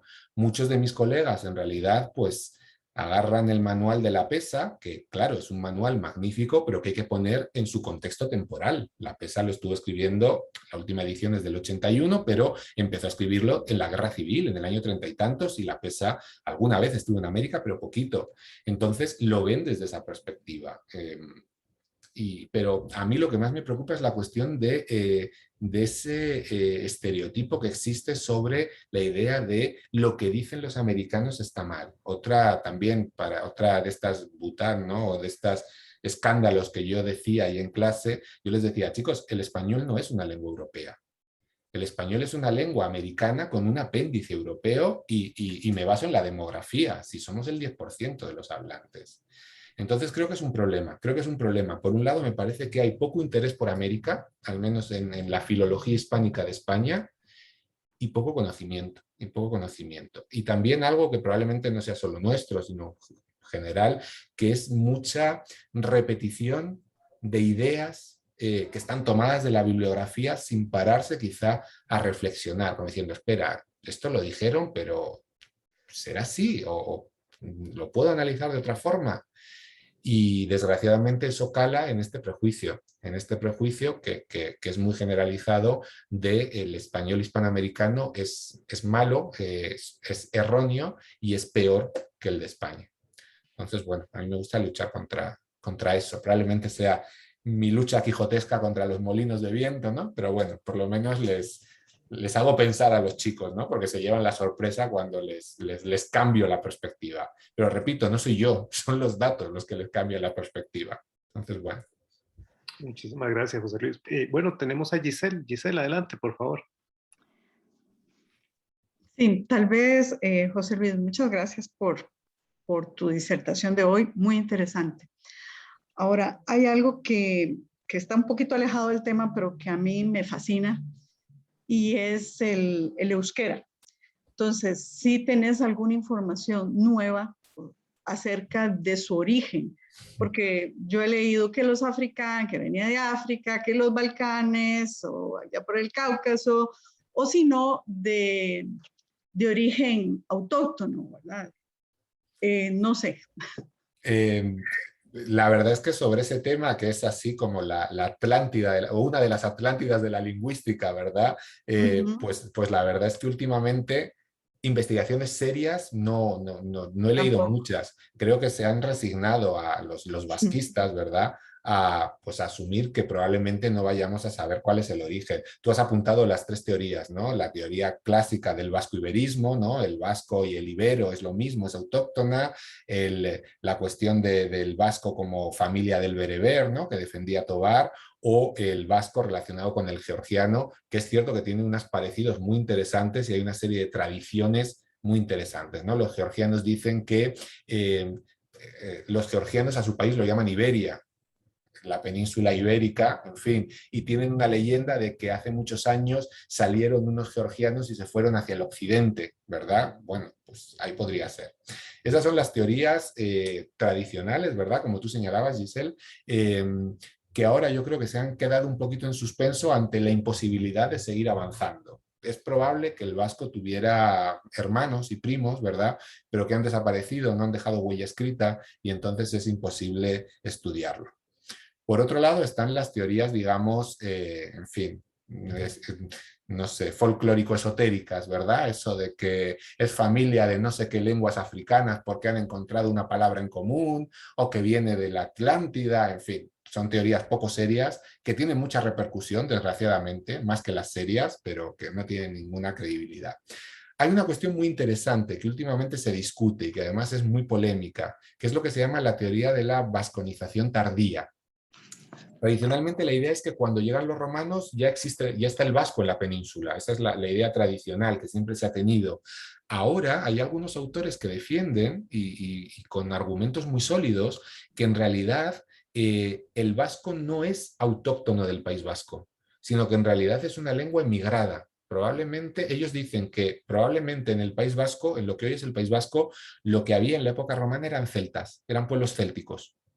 Y a partir del siglo V, VI, VII, esa época visigoda, ¿verdad? Empiezan a llegar unos pueblos, sabemos que hay una emigración, y es una emigración que viene del sur de Francia, y hay quien dice que el euskera llega en esos momentos, con esos emigrados. Fíjate que cambias totalmente la perspectiva de ser la lengua primera y el latín llega después, claro, de ser la lengua autóctona y el latín llega después, por tanto el latín y el castellano es la de fuera, ahora es al contrario, el latín estaba antes y el euskera llega después, es el euskera la de fuera, ¿no? Y esto pues en el avispero político del País Vasco, ahora ya menos, pero hace unos años bastante complejo, pues tenía incluso repercusiones políticas muy interesantes. A mí me parece una teoría bastante sólida, bastante sólida. Hay un profesor de la Universidad de Deusto, Joseba Baitua, que defiende esa teoría y claro, tenemos que tener en cuenta, por ejemplo, durante la época romana, la época de Cristo, ¿verdad? No hay ni una sola huella del euskera, ni una frase, ni una oración, ni una lápida con un nombre propio. Donde se conservan voces euskéricas es en la zona de Aquitania, en Francia, ¿sí? Lo que se llaman las inscripciones aquitanas. Aparece una lápida dedicada a no sé qué dios romano y la persona que ha dado esa lápida se llama Ilurberrisho Anderesho, ¿sí? Que se puede entender perfectamente desde el euskera. Significa señorita estrellita nueva. ¿Sí? Ilur, que es estrella, Berry, que es nuevo, ese show, que es el diminutivo, Andere, señora, y el show, otra vez diminutivo. Por tanto, quien decía, esto demuestra que el euskera existía ya en el siglo I después de Cristo. Y dice, sí, pero existía en Francia, porque es ahí donde están las huellas. Entonces, quizá lo más interesante respecto a la historia del euskera que se trabaja últimamente, o que yo sé, Giselle, tampoco es mi especialidad, a lo mejor hay por ahí otros estudios que se me han escapado, pero es un tema que me interesa porque, en fin, pues yo soy vasco también, ¿no? Es esta idea de la vasconización tardía. ¿Estaba el euskera cuando llegaron los romanos o llegó más tarde? Y es un tema fascinante. Otro tema que se trabaja con la historia del castellano también es la influencia del euskera. Yo también, esas frases que a mí me gustan decir a mis alumnos para crearles ahí la sorpresa, como decíamos antes con Gabriel, es que el castellano no es más que latín L2 aprendido por vascos. Estos vascos que intentan hablar latín no son capaces de aprenderlo bien y digamos que lo que les sale es el castellano. Y hay una serie de fenómenos muy interesantes, muy interesantes, tanto de la pronunciación, nuestras 5 vocales, la pérdida de la V, la biodental, la pérdida de la F, el vasco no tiene F, que son fenómenos que se deben al euskera claramente, y probablemente fenómenos morfosintácticos mucho más sutiles. Esa obsesión que tiene el español por distinguir entre persona y no persona, y decir cosas como, qué sé yo, no sé, vi una mesa, pero vi a tu hermana, marcando que la mesa es una cosa y por eso no lleva A, pero tu hermana es una persona y lleva A. La cuestión del leísmo, que muchas veces se utiliza para distinguir persona no persona, eso no es algo propio del latín y de las lenguas románicas, pero el euskera lo tiene. El euskera marca de forma muy clara, es lo que al euskera le interesa, esa es su obsesión morfosintáctica, marcar oposición entre persona y no persona. y eso se refleja en el castellano y distingue algunas estructuras al castellano de otras lenguas románicas.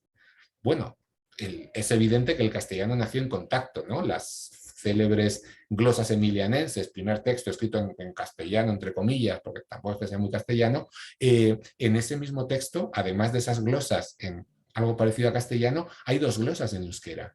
Isio kidugu, gue kayutu es dugu. Es vasco. No sabemos muy bien lo que significan, pero claramente es vasco. Lo que quiere decir que esas glosas se generan en un contexto bilingüe. Por tanto, yo creo que la cuestión de la influencia del euskera en el castellano está fuera de toda duda, en lo fónico, más sutil, más escondida, ¿verdad? En lo morfosintáctico, pero también, y en el léxico, ¿no? Una palabra con izquierda está tomada de esker, que está tomada del vasco. Entonces, es un tema muy interesante. En este sentido, hay un librito que a mí me gusta mucho, de María Teresa Echenique, que se llama Lingüística Vasco-Románica, donde trabaja precisamente todas las cuestiones de la relación entre los dos idiomas. Sí, no, he leído bastante de Echenique. Es que es un tema que me apasiona, ¿no? Siempre el buscar toda esta influencia que tuvo el euskera en el castellano y actualmente, ¿verdad? Que se conserva. Sí, a mí me parece, para los orígenes es fundamental. No se puede entender las decisiones que toma entre comillas, ¿no? El castellano si no es precisamente por la influencia del euskera. Y en ese sentido, pues es un tema fascinante sobre el que todavía hay mucho que estudiar y es muy difícil, porque claro, si ya de por sí tenemos pocos textos en castellano o en ese latín romanzado, qué sé yo, textos en euskera directamente no tenemos. Entonces, todavía se complica más el estudio, pero ciertamente es un estudio muy, muy, muy interesante, muy interesante. Muchísimas gracias. Nada, al contrario. Muy bien. Bueno, si les parece bien, cualquier otra pregunta que pueda quedar por allí, por el momento nadie más ha pedido la palabra, pero si quedara alguna pregunta, la podemos retomar mañana al inicio. Sabemos que José Luis tiene un compromiso, ¿no?, que debe atender de inmediato. Y quizás mañana podríamos retomar. Candy, mañana tal vez dejamos la pregunta tuya para mañana para atenderla ya con calma. Bueno, les agradezco. No, Maldonado. Sí, adelante, por favor. Profe, no es una pregunta, sino más que el documento que antes usted puso en el chat sobre lo de la CCD y el documento de investigación que tiene José Luis, no sé si lo puede volver a poner para descargarlo. Es que lo descargué, pero veo como que no se me descargó bien. Con todo gusto. Es la muerte de una letra en Gracias, plebiscito. Exactamente, fue el que citó José Luis. No, con todo gusto, ya está. Bueno, les recuerdo la invitación a la conferencia esta tarde a las 5 de la tarde, la edición de documentos lingüísticos centroamericanos, algunas reflexiones a partir de un caso práctico, ¿no? Y bueno, recuerden, mañana podremos seguir trabajando. Bueno, no digo más, les agradezco a todos, le agradezco a José Luis y vamos a dejar libre ya a José Luis para que pueda hacer algunas tareas que tiene pendientes. Muchísimas gracias a todos, que tengan una buena tarde. Muchísimas Buenas tardes. gracias. Chao, buenas tardes.